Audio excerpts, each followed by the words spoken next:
Hi guys! Sobrang trending ngayon ng mini donuts, no? Parang halos lahat gumagawa na. Pero ngayon, syempre gagawa din ako. Pero hindi pancake mix yung gagamitin ko ha. Mas masarap kasi for me yung totoong tinapay. Pero syempre, matrabaho nga lang siya talaga. Sobrang effort. Pero sulit naman kasi magugustuhan talaga yan ng mga anak nyo. Tamang-tama din tong pambaon sa school. Ito yung basic recipe ng dough sa internet na lagi nyo siyang makikita pag nag-search kayo. Tapos nag-melt lang ako ng white chocolate, tapos yung toppings, kahit ano naman na gusto nyo, pwedeng crushed Oreo, candy sprinkles, at kung ano-ano pa. Naglagay din ako ng matcha powder para maganda siyang tingnan, para iba-iba yung kulay niya. Alam nyo, mabentang mabenta to sa asawa at anak ko. Pati nga yung kalaro niya, pinamerienda ko din kasi gusto din daw nila.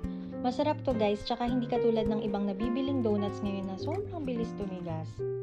Try nyo din minsan guys, for sure matutuwa yung family nyo. Bye!